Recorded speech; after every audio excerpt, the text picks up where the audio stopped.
Jeg er en frisk næst, ikke så slot, at det lige er 1, 2, 3, det er løgn.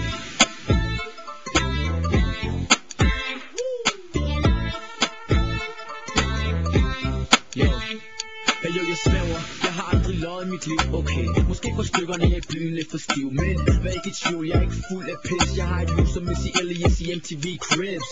På strandvej med mit 5 Ferraris, en engel på hver side, man skulle tro, jeg var i paradis. Jeg er ikke den type, der bliver underbetalt, fænomenal med alle de penge, kan det nemt på gage. Jeg ligesom Abrahamovic, køber mig til alt min shit. Ikke det derfor dyrt til mig, når jeg er ude at handle ind. Gangster, ægte Escobar-stil, og signer ikke